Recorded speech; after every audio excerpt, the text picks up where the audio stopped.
Et bonjour, nous sommes avec le Grec Sud. Je te laisse te présenter en quelques mots tout d'abord. Bonjour, Antoine Nico, je suis directeur de l'association Air Climat qui pilote le Grec Sud et coordinateur du Grec Sud. Ben, C'est quoi le grec, Antoine? le Grec, c'est le groupe régional d'experts sur le climat en région Sud. C'est un projet qui est inspiré du GIEC, qui est piloté par l'association et qui s'appuie sur la contribution volontaire de chercheurs. Et l'objet, c'est de centraliser les connaissances scientifiques sur le changement climatique pour les mettre à disposition des acteurs du territoire, des citoyens, pour acculturer sur ces enjeux et aussi pour faciliter la prise de décision et surtout qu'on puisse mettre en place des stratégies qui soient pertinentes au regard des enjeux climatiques sur le long terme. Alors pourquoi, face à l'urgence climatique, il faut se soucier de la question de l'eau dans les régions méditerranéennes notamment? Alors, le changement climatique, il est représenté principalement par une très forte hausse des températures.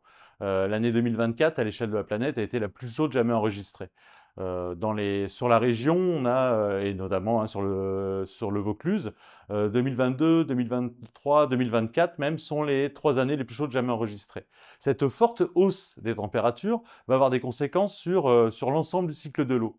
Et en région méditerranéenne, il va avoir tendance à renforcer les caractéristiques du climat méditerranéen. Pardon.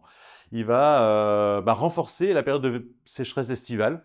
C'est une période, elle va être plus longue, plus intense, et on va avoir aussi le climat méditerranéen aussi caractérisé par des pluies intenses.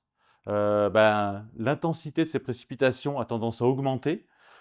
Et l'autre point qui caractérise le climat méditerranéen, notamment au regard des précipitations, c'est la très grande variabilité d'une année sur l'autre des précipitations. Et bien peut-être que cette variabilité va être aussi renforcée.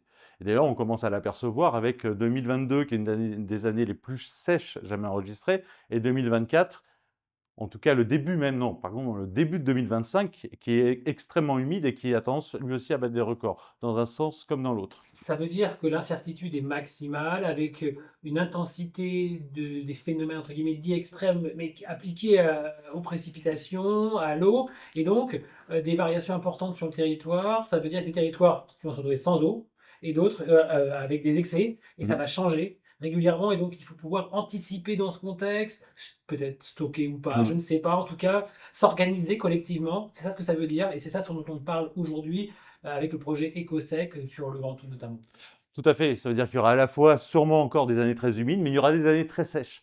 Et ces années très sèches, dans un monde beaucoup plus chaud, auront beaucoup plus d'impact sur la ressource en eau, aussi sur nos activités agricoles, touristiques, et donc on va aussi avoir tendance à prélever plus. Donc, pour faire face à ces années, comme 2022, mais qui pourront être successives, il va falloir s'organiser. Même si le futur est incertain, il faut s'organiser pour y faire face. Sinon, on va aller vers des vrais conflits d'usage, et on va aller vers justement une pénurie de la ressource certaines années qui vont avoir des conséquences fortes sur le territoire.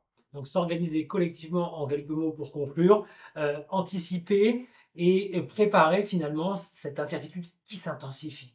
Voilà, préparer collectivement. Ça veut dire se mettre tous ensemble autour de la table pour savoir comment on repense le partage de l'eau, comment on va travailler sur les économies d'eau, et ça, c'est extrêmement important. Et ça vient vraiment en complément de toutes les solutions qu'on a qui sont plus techniques, technologiques, pour essayer d'économiser l'eau, mais elles ne peuvent pas être employées seules sans vraiment comment dire, une interrogation, sans qu'on se réinterroge collectivement sur nos usages de l'eau. Et forcément la question des économies, utiliser moins d'eau, les citoyens, les entreprises, les collectivités, c'est ça le premier levier pour, accélérer vers cette transition dont tu viens de nous Mmh. parler.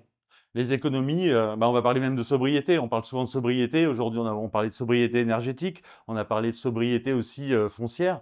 Aujourd'hui, la sobriété en eau fait partie aussi des clés de l'anticipation des phénomènes de demain. Merci beaucoup. Avec plaisir.